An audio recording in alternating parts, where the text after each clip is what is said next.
Resident Evil 4 was released by Capcom on January 11th, 2005, and it's one of my personal favorites in the series. We are here today to talk about a game that was a major switch for the series, as well as being a big influence on gaming at large at the time. Here are 20 facts about Resident Evil 4. Before we begin, I'd just like to remind everybody to like and subscribe, and to leave a comment down below telling me your facts about the game. We're a brand new channel just starting out, and any support helps us out quite a bit here. And so, on with the show. Number 1. Ganados. The term ganado usually refers to cattle or sheep, which shows what the people in power think of the lowly villagers. Unlike the zombies of previous games, these guys are more intelligent and can surround the player with waves of enemies, making it impossible to escape. They can also dodge out of the way of some of your shots, and they can use weapons like garden tools and dynamite. They can speak and communicate with one another, and your knowledge of the Spanish language can come in very handy at times.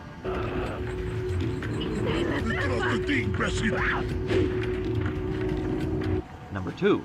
Las Plagas. Roughly translating to the plague, Las Plagas is born from the fossilized remains of some ancient creatures that were found in the caverns below the Castellan Palace. Workers were made to excavate the fossilized remains, and the spores went into their lungs, causing the once dormant parasites to take control of the host. The first stage involves a bulbous mass that grows out of the neck once the head is destroyed, and that is accompanied by a long bladed tentacle that slices through anything in range.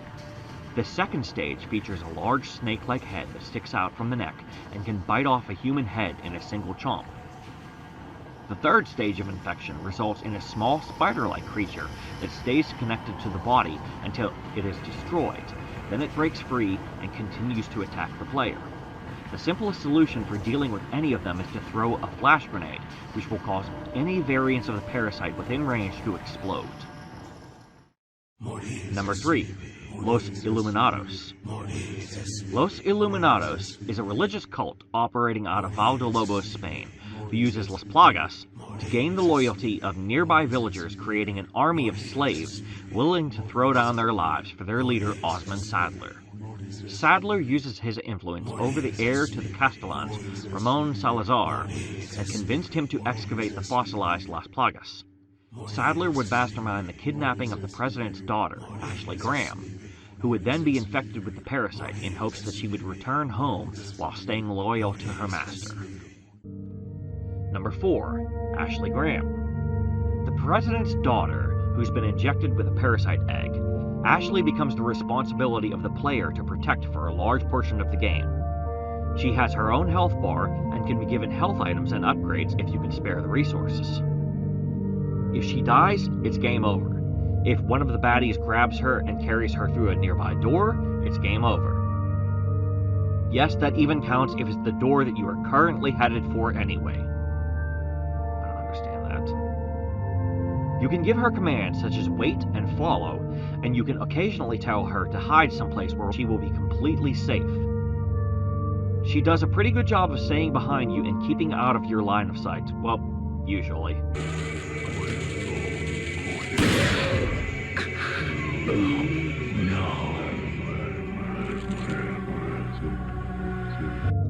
She can help you to solve a few puzzles that require 2 people, and she's not afraid to stick her neck out for you.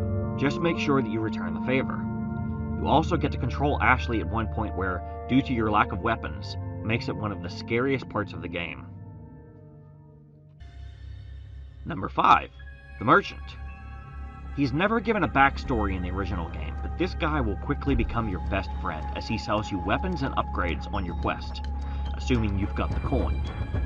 He's got a full arsenal and enough explosives to orbit Arnold Schwarzenegger. He's also an avid collector of treasure, and will pay a high price if you can collect the right items and combine them together. You can also buy treasure maps from him that will show the locations of all of the treasures in a single venue. He can make your weapons a whole lot stronger, and you can unlock an exclusive upgrade that maxes the hell out of one of your stats if you can upgrade it in every single category.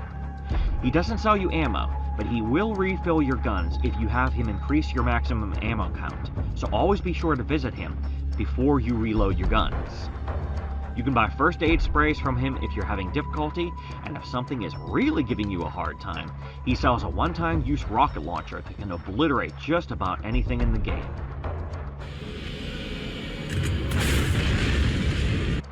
Number 6. Gameplay style. Resident Evil 4 was a massive departure from the older games as it ditches the static camera angles and pre-rendered backgrounds and put the camera in a third-person POV over the character's shoulder. With the press of a button, you could change from left shoulder to right shoulder based on your personal preference. Your guns all come equipped with a laser sight that puts a red dot right over the target. With enough skill, you can hit pretty much anything with pinpoint accuracy. You can now target different body parts that will stun your enemies, causing them to stagger or go down to one knee. This is your chance to rush in for a button prompt that will cause Leon to melee the enemy for extra damage and knocking nearby enemies away. There's a bigger emphasis on action and not as much on puzzles this time around, and the puzzles that are here can be pretty simple. One thing is for sure, this game had a huge impact not just on the series, but on gaming as a whole. The over-the-shoulder camera was such a huge hit that it's been used in similar fashion in countless numbers of games to this very day. Number 7. Regenerators. The Regenerators are a result of Los Illuminados' attempts at creating bioweapons, and they are the stuff of nightmares. These gray masses of flesh can repair their bodies rapidly, healing any wounds you inflict upon them. The only way that you can kill them is to destroy the hidden parasites inside of the body. These are only visible using a heat-sensitive scope for the rifle. Until you manage to pick this up, you should avoid them at all cost. There's also an even more powerful variant called the Iron Maiden. These are covered from head to toe with spikes that can really hurt if it grabs you. To kill them, you'll need to shoot the 4 parasites it has on its front as well as the one on its back. Just watch out when it dies because its spikes will fire out in all directions. Number 8. Radio conversations. The game takes a note from Metal Gear Solid and has many of the conversations over a radio with pictures of the characters speaking. We're introduced to Ingrid Hunnigan, who is in charge of the mission. She'll tell you how to play the game and give you information about your next mission objective. Eventually, the line will be jacked by the bad guys. Instead of Hunnigan's advice, you'll have Salazar and Sadler calling to taunt you. You can't actually make calls on it, it just goes into a cutscene whenever Leon receives a call. Personally, I love a lot of these reactions because it shows just how little Leon takes these guys seriously.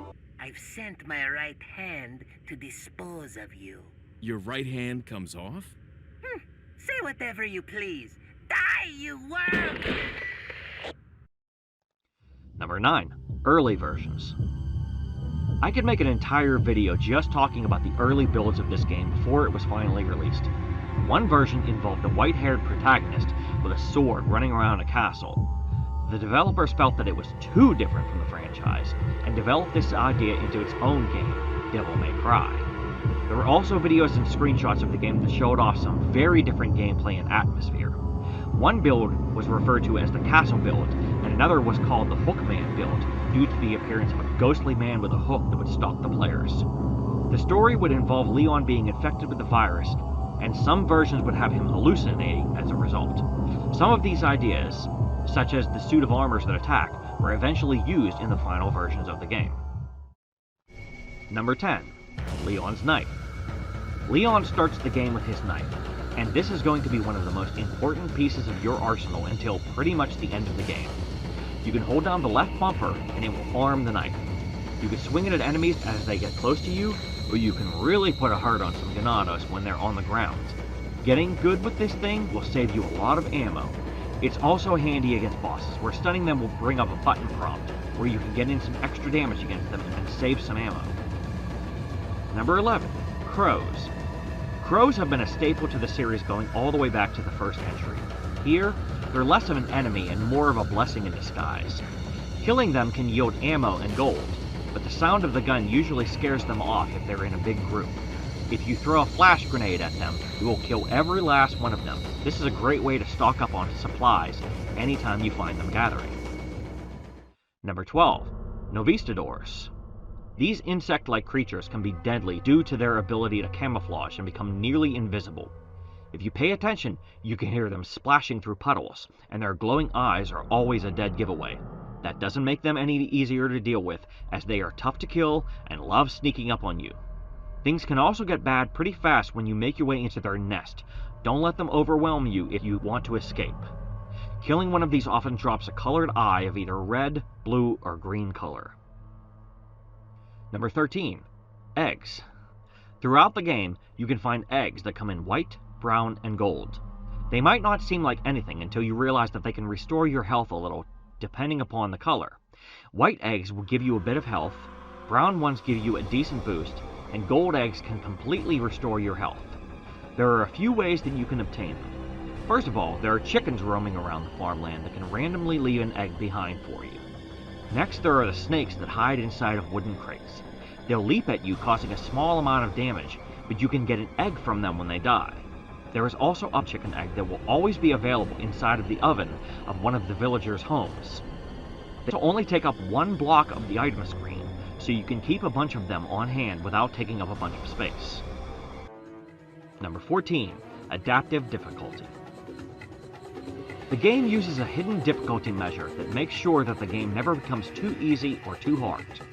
If you're in trouble and need some ammo or health items, the game is usually pretty good at giving you what you need. If you're doing really well and have a full inventory of ammo and healing items, the game is more likely to shower you with pesetas than anything else. It also controls how likely a Ganado is to turn into a Plaga after receiving a certain amount of damage. Number 15. Different versions. Resident Evil 4 was initially an exclusive to the Nintendo GameCube due to a deal that had been struck by the series creator Shinji Mikami. It used 2 discs and took advantage of the GameCube's unique processing power. It was later ported over to the PlayStation 2 where everything would fit onto a single disc, but the graphical capabilities of the PS2 weren't as good as the GameCube's. To make up for this, the PS2 version has features not present in the original, including new costumes for Leon and Ashley, and a new mode where you could play a series veteran Ada Wong. Number 16. Separate Ways. Over the course of the game, Leon meets up with Ada Wong, a person with whom he's very familiar. She comes and goes without much explanation, so you need to play her exclusive chapter separate ways to learn her part of the story. This mode becomes available after you've completed the game once, and lets us play as Ada with her own weapons and moveset. Some missions will have you running to a certain point to help Leon in a fight, while others will have you fighting bosses that have different forms from their main story counterparts. Completing this mode unlocks the Chicago typewriter for purchase from the merchant, and completing Assignment Ada makes it available for purchase during the Separate Ways campaign. Number 17. Luis Serra. We meet Luis tied up in a cabinet, and it's obvious from the start that he knows more than he's letting on. In actuality, he's a scientist who's been working with Los Illuminados to study Las Plagas. He was willing to look the other way while Los Illuminados did terrible things so that he could continue his research. He was implanted with an egg from Las Plagas, but was able to remove it before it hatched thanks to the help of Ada Wong. Now he's helping Leon and Ashley because of his guilt. He'll team up with you in the fight in the cabin, helping you to control the crowd, and even tossing you some ammo now and then. Just try not to hit him too many times, he doesn't like that. Adios, Leon.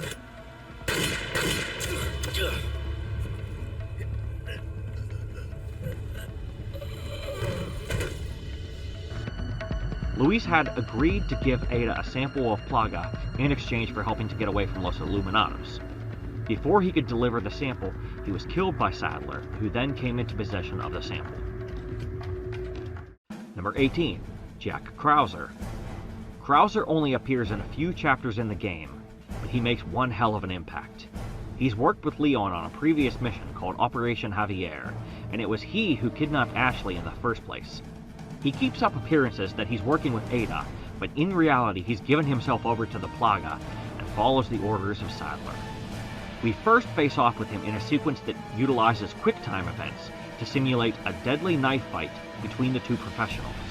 The next time that we meet him is in a battle zone, specifically designed to give him an unfair advantage. The knife is your best defense against him, as it does extra damage to him each time it hits him. Finally, he'll set the place to blow and force you to finish him off as he transforms into another inhuman monster. Number 19. 3 locations. Leon really has his work cut out for him, as he has 3 enormous locations full of traps and pitfalls that he'll need to navigate through in order to get Ashley to safety. The first area is the village. You'll mostly fight regular Ganados here, and the most deadly enemies are the chainsaw-wielding Dr. Salvador. Once you've made your way through the village, Chief Mendez holds the key to escape. You'll jump out of the frying pan and into the fire in the next area, the castle, where the Illuminados will come at you from every direction. Making it through to the end puts you face to face with the Castellan, Ramon Salazar. Finally, Leon will travel to an island where the enemies are decked out in combat armor and can take more of a beating. At long last, you'll get to take on Sadler himself in a battle for the ages. After that, the only thing left is to get Ashley home. Number 20. Extra modes and challenges. We've already talked about separate ways, but that's just one of the extra modes available after finishing the game. You'll also have access to the Mercenaries mode, a challenge mode where you fight to stay alive for as long as you possibly can while racking up points by keeping a combo going. You can choose different locations from throughout the game for your arena, and there are different playable characters, all with their own strengths and weaknesses. You'll also be able to play Assignment Ada, which is the game's challenge mode where you need to get from the start to the finish without saves and limited checkpoints. Finally, there's Professional mode, which will challenge your skills of survival. Players who complete this mode will gain access to the Plagas removal laser. Thanks for watching. If you liked this video or learned something new, drop us a like and consider subscribing. Thanks, and I'll see you in the next one.